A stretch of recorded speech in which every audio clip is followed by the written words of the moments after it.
안녕하세요. 박일영입니다. 오늘은 제7강으로요. 인간 유형에 대해서 말씀을 드릴까 합니다.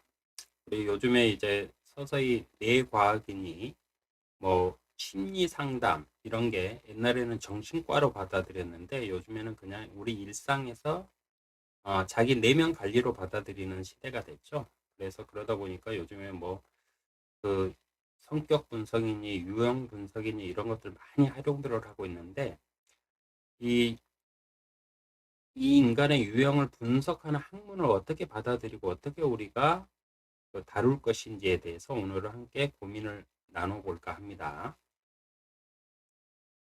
인간 유형의 분석의 종류들은 많이 있습니다. 근데 대표적으로 여러 기법을 저도 공부해보고 강의도 해봤지만은 대표적으로 딱 하나의 결론이 나옵니다. 그건 뭐냐면 모든 분석의 공통점은 인간은 개개인이 모두 다르다는 것입니다. 어떤 유형을 분석을 해서 너는 성격이 어떻다, 너는 성격이 어떻다 이러면서 낙인들을 찍고 장난을 치는데요. 그거는 사람에게 상처를 주는 겁니다. 그리고 그 상처는 평생 간다고 했어요. 그래서 인간 유형에 대해서도 심심하시거나 호기심에서 공부하시더라도 절대 원칙을 가지고 공부하셔야 돼요. 그것들을 오늘은 살펴서 어떨 때 어떤 공부를 해야 되는지도 알려드리겠습니다. 그리고 또 도움이 될 만한 인간이 어떻게 사고를 하고 사는지, 어떻게 유형을 나누면서 사는지도 오늘 한꺼번에 다 알려드리도록 하겠습니다.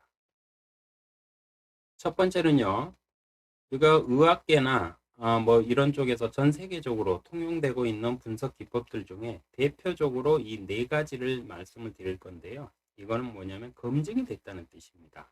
그래서 검증이 돼서 어느 정도 자리를 잡아서 사람들 삶 속에서 활용을 하는 기법들이에요. 그래서 이 네 가지를 오늘 알려드릴 텐데요. 이쪽 강의를 한다고 해서 그 말은 안 맞다 이렇게 그 말씀들을 하지 마시고 저만의 구분법이니까 그렇게 받아주셨으면 하는 부탁의 말씀드립니다. 첫 번째로 요즘에 많이 하고 있는 MBTI라는 게 있죠. 그 MBTI를 공부를 자세히 해보면 아시겠지만은 MBTI는 현재 나의 상태를 분석하는 분석 기법입니다. 현재 나의 상태를 분석하는 것이지 그 사람 성격을 분석한다 이렇게 요즘 잘못들 알고 계시는데 그건 아니에요. MBTI는 현재 나의 상태를 분석해요. 그래서 내 상태가 지금 이 환경이라든가 아니면 어떤 다른 환경에 내가 딱 가서 적응을 하게 되면 내가 틀리게 나와요. 또 이 분석에서 나오는 수치가.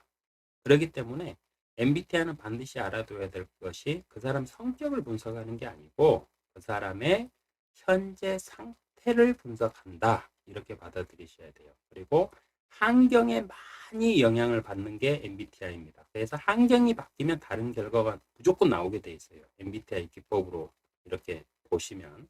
그래서 MBTI는 언제 활용하느냐? 현재 나의 상태, 감정 상태라든가 내가 지금 어려움을 느끼고 있다 그러면 왜 그러지 하고 한번 분석해 보실 필요 있어요. 그래서 이런 부분이 조금 부족하구나 이런 걸 찾아내면 그걸 끌어올리는 용도로 사용하시면 되는데 이걸 갖다가 성격이다 해가지고 낙인을 찍거나 하시면 절대로 안 됩니다.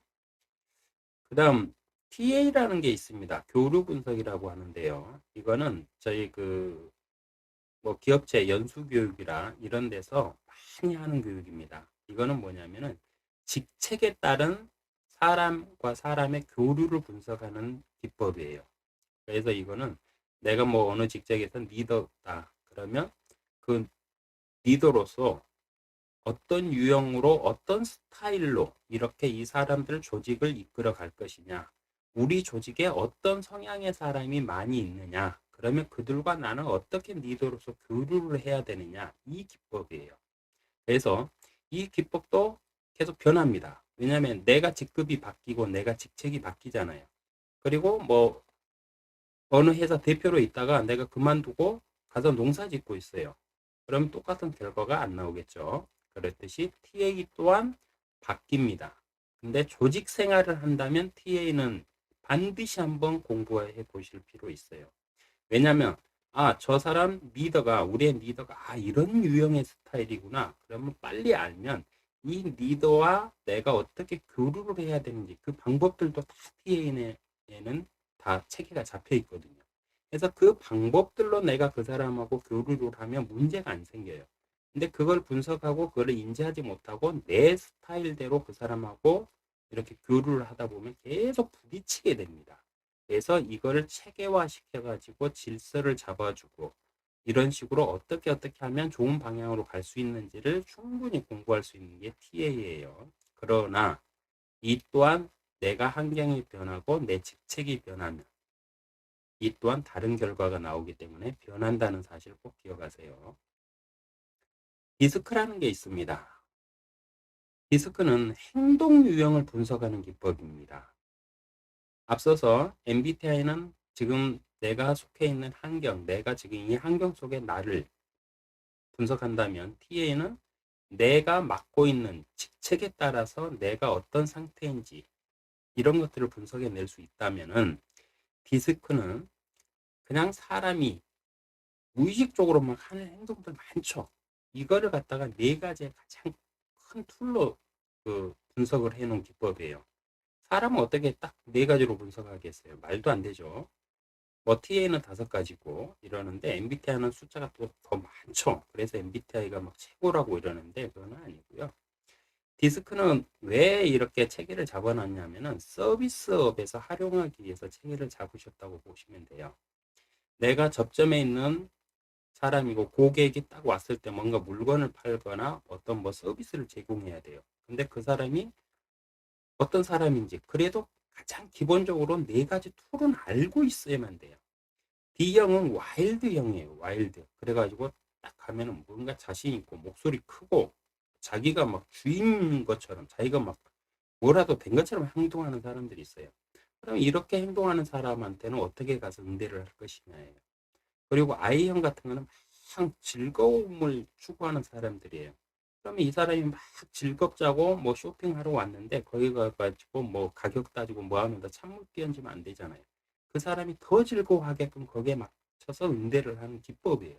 그래서 이런 서비스 업종에 있는 사람들은 반드시 한 번은 공부해야 될 게 디스크 기법입니다. 그래서 디스크는 행동 유형을 빨리 캐치하는 시각을 길러주는 기법이에요. 그리고 그 행동에 맞게끔 딱 어떻게 행동하면은 문제가 안 생기고 더 좋은 방향으로 간다. 이렇게 딱 그냥 딱 기법까지 다 정의가 돼 있어요. 그래서 영업을 한다든가 아니면 접점에서 어떤 뭐 서비스업에 있는 사람은 필수로 이 디스크는 책을 사서 보셔도 되고요. 공부를 한번 반드시 하셔가지고 활용하면 아주 좋습니다. 근데 이 또한 변합니다. 왜 변하냐? 똑같은 사람인데요. 그 내가 요즘에 흑수저, 금수저 얘기 많이 하죠. 한마디로 쉽게 알아듣기 쉽게 표현하는 겁니다. 기분 나빠하지 마시고요. 내가 흑수저야. 그러면 내가 D형의 성격이라도 가가지고 큰 소리 치고 와일드하게 못해요. 잘 힘들죠. 네. 근데 내가 금수저야. 그러면 S형은 원래 이렇게 좀 차분하고 이렇게 평화로운 사람이거든요. 근데 이런 사람도 돈 있고 권력 생기면 큰 소리 치고 막 가고 함부로 합니다. 네. 이렇듯이 환경, 자기가 가지고 있는 권력, 자기를 생각하는 어떤 자기만의 스타일, 이게 막 환경에 따라서 계속 다르게 나와요. 그렇기 때문에 이거는 고객 접점에 있는 사람들이 공부를 해요. 그래서 그 접점에, 저 사람이 오늘 막 기분이 씩씩거리고 막 안 좋네. D형이야. 그러면 내가 가가지고 마치 하인처럼 그 사람의 기분도 이렇게 그 사람 말도 들어주고 순종해주면서 응대를 하면 그 사람이 미안해서 뭔가를 써요. 돈을 쓰게 돼 있어요. 네, 이런 기법들이에요.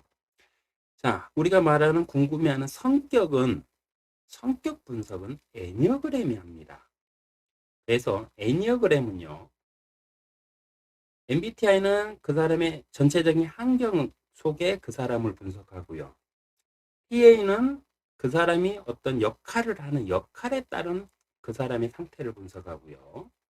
디스크는 그냥 그 때에 따라서 쉽게 나오는 그냥 무심코 나오는 무의식적인 행동을 분석을 하는 거예요. 그런가 하면 애니어그램은 내면을 분석을 합니다. 그래서 내면의 성격을 분석하기 때문에 애니어그램은 거의 그 분석에서 딱 나를 이렇게 딱 보고 내가 아무리 나를 바꾸려 해도 그건 많이 바뀌지는 않더라고요. 그래서 애니어그램은 거의 변화가 없다. 그래서 성격을 알고 싶고 성격을 공부하고 싶다 그러면 애니어그램을 공부하셔야 됩니다. MBTI가 아니고 애니어그램을 공부하셔야 돼요. 그래서 애니어그램은 사람의 내면을 다루면서 애니어그램 프로그램들을 쭉 공부하다 보면 어린 시절 그 성격이 그 사람이 형성되는 그 환경까지도 다 공부하실 수가 있어요. 그런가 하면 MBTI TA 디스크는요, 역사가 아직 100년도 안 됐습니다. 그냥 이 세 가지 이 툴들은 어떻게 생겨났냐면 논문으로 누군가 발표를 했어요. 그래서 그게 실험해보고 적용해보니까 이 체계가 맞네 이렇게 해가지고 체계를 잡아온 학문이고요. 애니어그램은 그렇지가 않습니다. 애니어그램은 2000년 전부터 사람의 성격을 분석해서 그 자료들이 쌓여가지고 체계가 잡힌 거예요. 2000년 전에 옛날에는 왕을 갖다가 그, 그 뭐라고 합니까? 성직자들이 이렇게 세웠잖아요. 네, 신의 대리를 성직자들이 했으니까 이 사람들이 왕까지 세우던 권력을 가지고 있던 사람들이잖아요. 이 사람들이 노하우를 하나씩 다 기록해가지고 자기 바로 밑에 자기 다음에 자기 자리를 이어받을 사람한테 이렇게 전수했던 기법이 모이고 쌓이고 해가지고 이 애니어그램이라는 프로그램이 한 50년 전에 그 몇 명의 심리학자들과 박사들이 이거를 갖다 현대 의학과 심리학과 이렇게 해가지고 다 검증을 해가지고 체계를 잡아가지고 만든 거예요. 그래서 애니어그램은 사람 성격을 분석하는 데는 애니어그램만큼 아직까지 뛰어넘는 다른 기법들이 제가 볼 때는 없는 것 같아요. 그래서 성격을 알고 싶으면 애니어그램을 공부하시면 좋습니다.